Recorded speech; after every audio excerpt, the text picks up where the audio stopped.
Ginting Pase. Dahulu kala tersebutlah sebuah cerita yang bernama si Beru Ginting Pase, anak marga Ginting Pase. Ayahnya dua bersaudara, keduanya laki-laki. Ayahnya raja besar di negeri Urung Gadung Simole. Dialah yang mendirikan negeri itu, teman.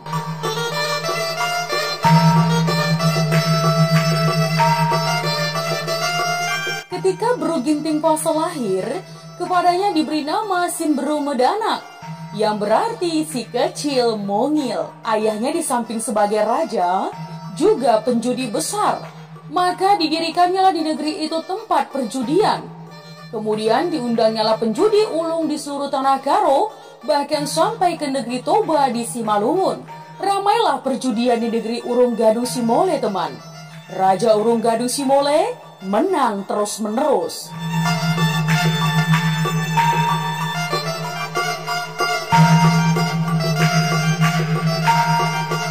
Singkat cerita, teman, Beru Ginting Pase yang bernama Simberu Medanak bertambah dewasa.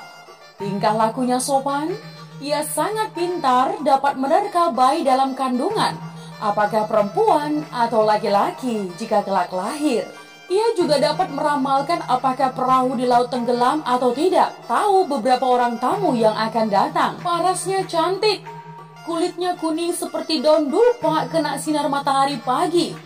Tubuhnya semampai seperti cabai pane, batang tidak terlalu besar, dahan tidak terlalu kecil, cabang tidak terlalu banyak, buahnya tidak terlalu besar. Jari-jarinya seperti anak ikan emas yang berenang, lenggak-lenggoknya seperti daun serai.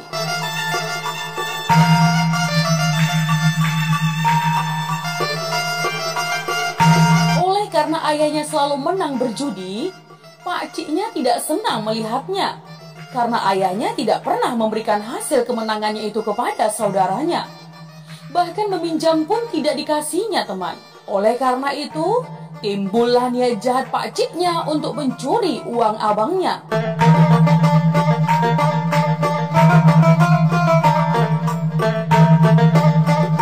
Beru Ginting Pase yang bernama Beru Medanak yang terkenal pintar itu dapat menebak pikiran jahat pakciknya. Pada suatu hari, berkatalah ia kepada ibu bapaknya, "Ayah, ibu, jagalah makananmu baik-baik, karena saya rasa pakcik tidak senang melihat ayah selalu menang dalam perjudian, sehingga banyak harta ayah, banyak pula senjata ayah. Kalaupun ayah kalah dalam perjudian, tidak menjadi soal bagiku, asalkan ayah tetap sehat-sehat, sehingga tidak kusut pikirannya," katanya, teman.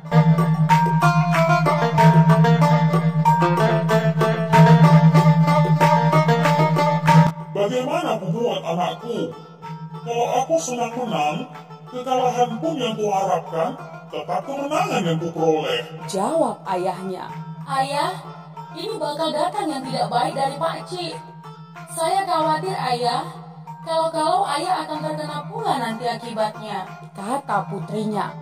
Mudah-mudahan jangan, anakku, kata ayahnya.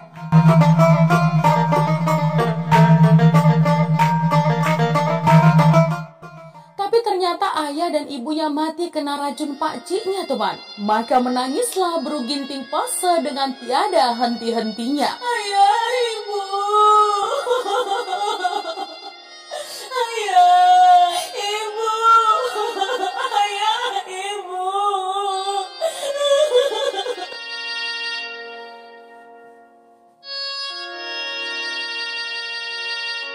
Pada upacara penguburan ayah dan ibunya, dipanggil oranglah pakciknya. Setelah pakciknya sampai, berkumpullah semua anak negeri memperbincangkan bila raja akan dikubur. Diputuskanlah, raja akan dikubur pada keesokan harinya. Berkatalah Beru Ginting Pase kepada pakciknya, "Pada upacara penguburan ayah dan ibuku, aku ingin agar dipalu gendang dan ditembakkan meriam. Karena banyaknya harta dan senjata ditinggalkannya. Bahkan hasil kemenangannya berjudi pun masih banyak," kata Beru Ginting Pase.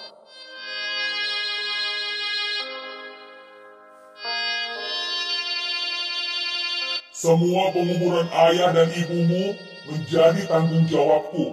Akulah yang akan melaksanakannya, kata pakciknya. Sampai kepada keesokan harinya, gendang dan meriam tidak juga berbunyi, teman. Maka menangislah Beru Ginting Pase. Lalu ia berkata kepada pakciknya, Pakcik, kalau gendang tidak ada, meriam sajalah ditembakkan untuk menghormati ayah dan ibuku. Untuk peristirahatannya yang terakhir, Pakcik. Katanya, teman.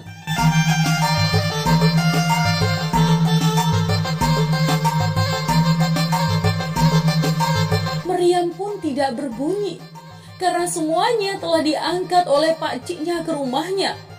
Beru Ginting Pase menangis terus. Akhirnya, dikuburkanlah ayah dan ibunya tanpa ada suara gendang ataupun meriam yang mengiringinya ke kuburan.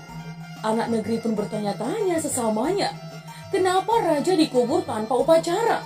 Tetapi mereka tidak ada yang berani buka mulut kepada pakciknya, karena dialah yang memerintah di negeri Urung Gadung Simole, menggantikan abangnya. Setelah selesai ayah dan ibunya dikubur, dibawalah Beru Ginting Pase ke rumah pakciknya.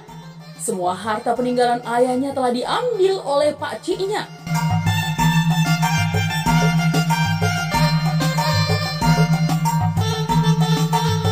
Setelah beberapa hari Beru Ginting Pase berada di rumah pakciknya, ia minta diri hendak kembali ke rumahnya, tetapi dilarang oleh pakciknya. Jangan engkau memberi aku malu, Katanya, teman.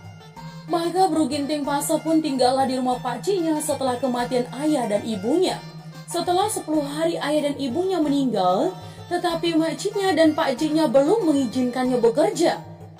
Tetapi pada hari yang ke-11, berkatalah istri pakciknya kepadanya, teman. Pergilah engkau mencari kayu api, anakku. Kayu api kita sudah habis. Setelah membawa kayu api, baru boleh makan. Katanya, teman. Setelah sore, berkata pula lah istri pakciknya kepadanya. Pergilah engkau menumbuk padi ke lesung. Beras kita sudah habis. Siap pula padi ditumbuk, baru kau boleh makan ya. Begitulah ia diperlakukan setiap hari. Akhirnya makanan pun yang basi-basi yang diberikan kepadanya, teman. Itu pun hanya sedikit. Menangis pun Beru Ginting Pase tidak berani. Kalau ia bertemu dengan teman-temannya, maka jatuhlah air matanya.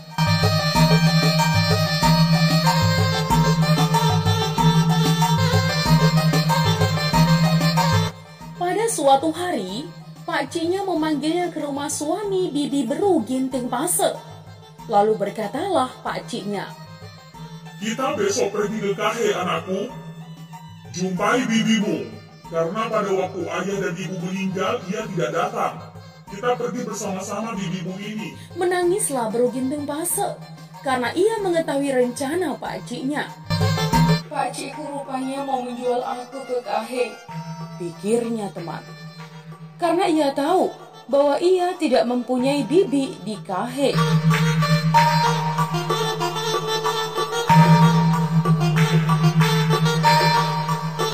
Keesokan harinya, teman, berangkatlah mereka bertiga. Dibawa mereka lah beras, masing-masing 5 tumba seorang.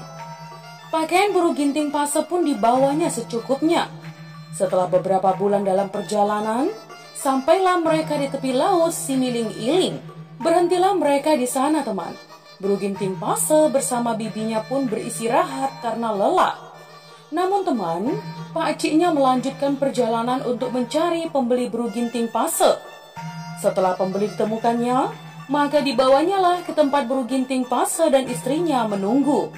Diperkenalkannya lah Beru Ginting Pase kepada calon pembeli. Lalu berkatalah pembeli itu kepada Beru Ginting Pase, Maaf, Dik, jangan marah. Coba buka mulutmu lebar-lebar, lalu julurkan lidahmu. Maka dibukanyalah mulutnya dan dijulurkannyalah pula lidahnya.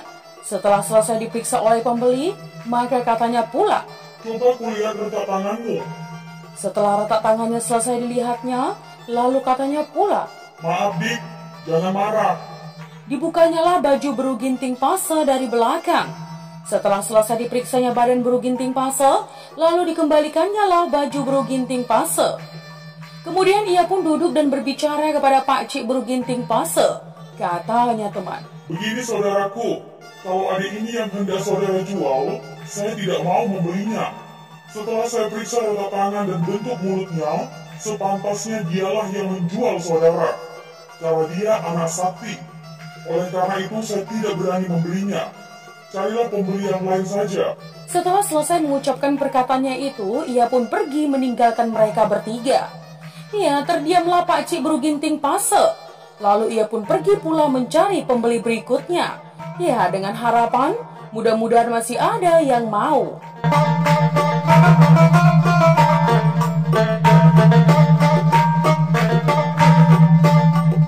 Namun sampai sore tidak ada seorang pun yang mau membeli Beruginting Pase.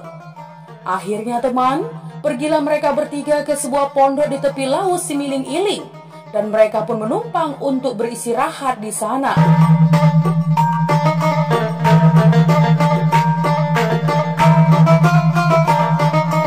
Sudah berbulan-bulan mereka tinggal di negeri itu teman, namun pembeli tak kunjung dijumpai. Akhirnya karena pembeli tak juga kunjung datang, lalu ditanya pakciknya kepada yang empunya gubuk, kalau Beruginting Pase boleh tinggal di sana. Saya senang dia tinggal di sini. Silakan saja jika dia mau. Maka berkatalah pakciknya kepada Beruginting Pase, Kami akan pulang besok, anakku. Jangan engkau sedih. Uang untuk belanjamu akan kutinggalkan agar jangan susah orang tempat menumpang ini, kalaupun engkau tinggal di sini, kata pakciknya.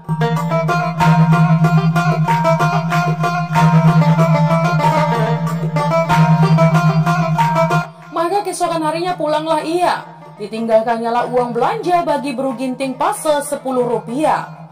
Beruginting Pase pun diam 1000 bahasa. Ia sedih memikirkan nasibnya teman.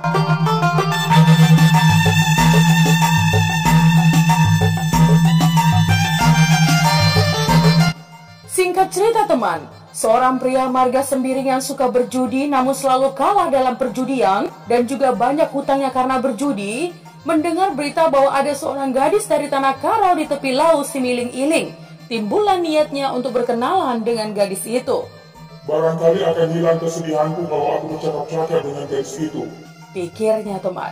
Maka ia pun pergi ke tempat Beruginting Pase. Sesampainya di sana, Hai Dik, apakah engkau bersedia berkenalan denganku? katanya teman. Kenapa tidak bang? Kata Beruginting Pase. Apa margamu bang? Kata Beruginting Pase. Bukan begitu, Dik. Akulah yang menanyakan margamu terlebih dahulu, karena adat memang begitu sejak dari dahulu di tanah Karo. Kata sembiring. Lukai Kang Dik, siapa ibumu dan di mana kampung orang tuamu? Beruginting Pase namaku, Simberu Medanak. Kampung orang tua di Urung Gadung Simole. Marga abang apa? Siapa nama ibu abang dan di mana kampung orang tua abang? Kata Beruginting Pase. Margaku Sembiring, Dik. Ibuku Beruginting. Kampung orang tua di Seberaya. Kalau engkau mau, Dik, menikah denganku? Ya bang, aku bersedia. Walaupun kita baru kenal, tapi aku yakin kamulah jodohku. Singkat cerita teman, mereka pun menikah dan hidup bahagia. Suatu hari teman, berkatalah suaminya kepada Beruginting Pase. Harta kita sudah banyak, kapalku sudah ada, pengawal kita banyak, budakku sudah cukup. Apakah ada cita-citamu yang belum sampai? Coba kau ceritakan kepadaku, kata suaminya kepada Beruginting Pase. Namun Beruginting Pase tidak menyaut. Ia pun menangis sejadi-jadinya.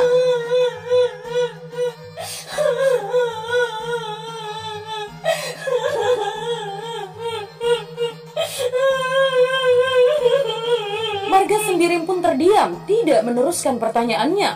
apa sebetulnya yang engkau kehendaki, wahai istriku tercinta? Coba ceritakan kepadaku. Kalaupun ku ceritakan apa yang ku kehendaki, itu harus terlaksana. Jikalau tidak, lebih baik aku mati saja.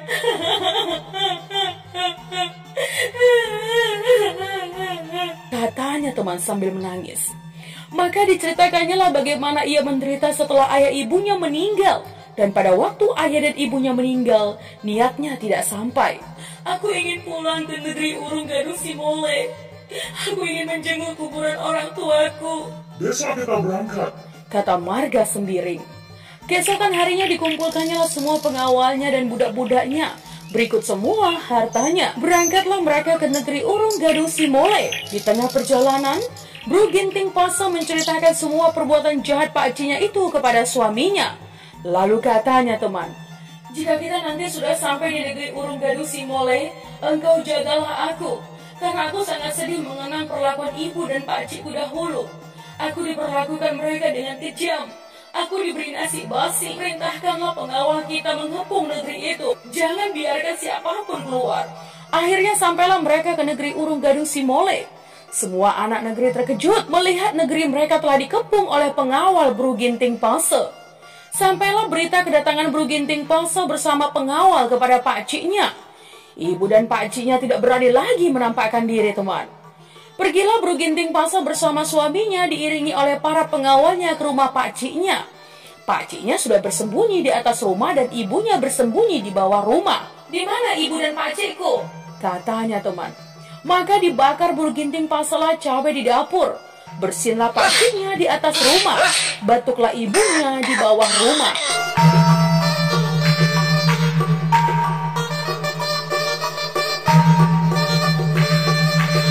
Maka datanglah ibu dan pakciknya memeluk Bru Ginting Pase. "Maafkan kami, nakku.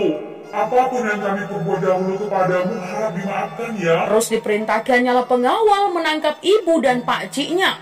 Pengawal diperintahkan menggali lubang, satu di depan pintu masuk dan satu lagi di depan pintu keluar. Ditawan pakciknya di lubang pintu keluar dan ibunya di lubang pintu masuk.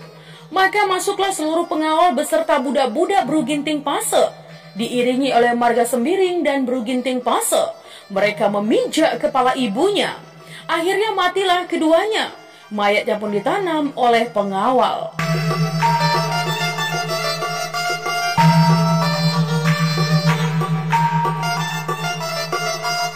"Kumpullah semua marga Ginting agar ku bayar mas kawin kepada mereka secara adat karo," katanya, teman. Maka diundanglah semua marga Ginting. Disembelilah lembu beberapa ekor, dipalulah gendang 5 hari 5 malam lamanya. Menarilah mereka semua, teman.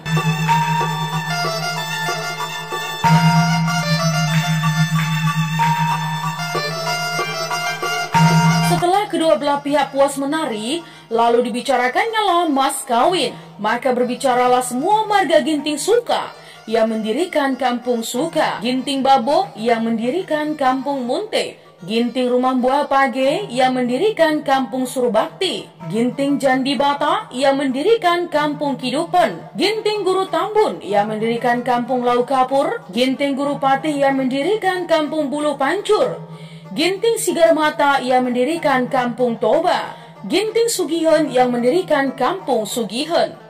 Dalam pembicaraan itu diputuskanlah mas kawin Bru Ginting Pase sebanyak Rp10. Mas kawin itu dibagi-bagikan ke 8 marga Ginting itu.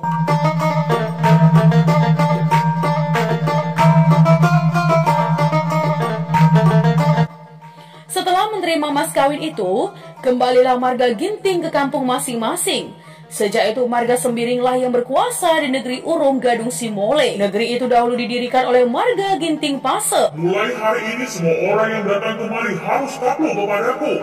Oleh karena kesalahan Marga Ginting Pase terhadap istriku Bru Ginting Pase yang bernama Simbru Medana, maka kujadikanlah kampung ini Arih Nemba. Semua marga Ginting yang ada di kampung ini harus takluk, tapi Marga Ginting Pase harus dibunuh, yang lain diampuni."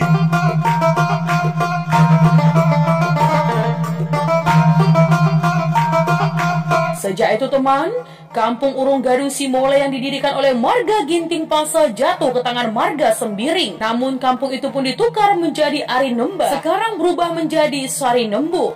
Itulah sebabnya marga-marga Ginting Pase lenyap.